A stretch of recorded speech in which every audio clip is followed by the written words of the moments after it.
सवाल यह है कि पूरे मामले में हिंदू मुसलमान का एंगल कौन लेकर आया? राजनीतिक दल लेकर आया। जी हां, कर्नाटक में तमाम शैक्षणिक संस्थाओं में हिजाब पर पाबंदी लगने के बाद सियासी बवाल छिड़ गया।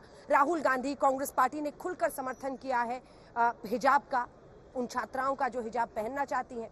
कांग्रेस पार्टी समर्थन कर रही है। दूसरी तरफ बीजेपी अब नए सिरे से हमलावर हो गई है कांग्रेस पार्टी पर। देखिए हिजाब पर कैसे छिड़ गया है सियासी संग्राम।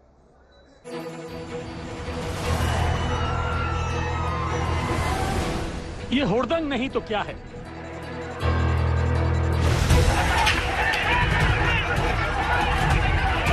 ये गुंडागर्दी नहीं तो क्या है?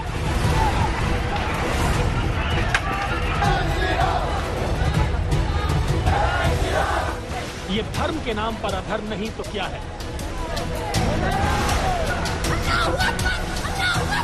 ये नफरत नहीं तो क्या है? यकीन मानिए, हिजाब पर मचा बवाल अब स्कूल कॉलेज तक सीमित नहीं है, बल्कि सड़क से लेकर देश की संसद तक पहुंच चुका है।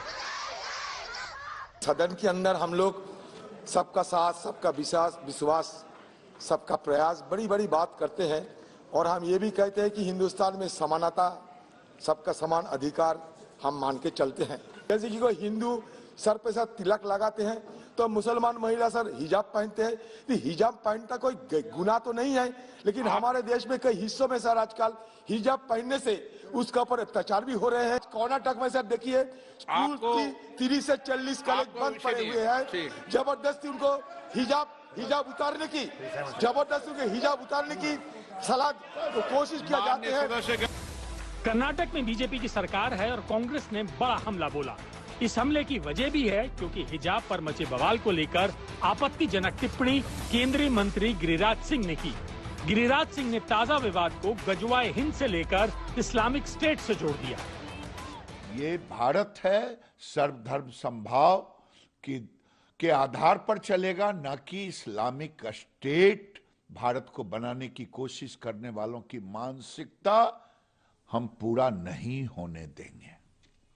और इसीलिए विपक्ष में कल कुछ लोगों ने इस तरह का प्रश्न उठाया और ये कभी पूरा नहीं होगा। भारत रहेगा, भारत पाकिस्तान नहीं बनेगा। बाकायदा एक मुहिम चलाई जा रही है और समाज में डिवाइड तो पहले ही भारतीय जनता पार्टी ने बहुत कुछ करने की कोशिश की है। अब ये एजुकेशनल इंस्टीट्यूशंस के अंदर इस तरह की बात कर रहे हैं और यंग जो नस्ल है, जो यंग लोग हैं, उनको डिवाइड करने की कोशिश कर रहे हैं। ये बहुत ही शर्मनाक कोशिश है, कंडेमनेबल है। तो इशारा करें कि एक जैसे सभी सैफरॉन बांटे जा रहे हैं बाकायदा। सवाल यही है कि सांप्रदायिक सौहार्द को कौन बिगाड़ना चाहता है। हिजाब बैन पर छिड़े संग्राम पर विपक्ष ने भी बीजेपी को घेरा तो ओवैसी ने उत्तर प्रदेश की चुनावी दंगल में हिजाब की लड़ाई पर दांव चला। वही नफरत का प्रतीक है जो इस केंद्र सरकार ने बाकायदा 2014 से फैलाया है। ऐसे लोगों पे एक्शन ना लेकर, राजनीति हर धर्म की बातों में घुसाकर, हर इंस्टीट्यूशंस में घुसाकर आप लोगों ने आज बच्चों तक का इस्तेमाल कर ये ध्रुवीकरण किया है।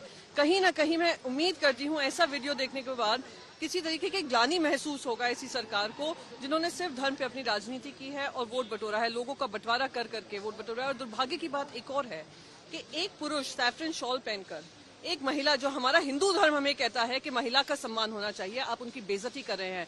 कि आज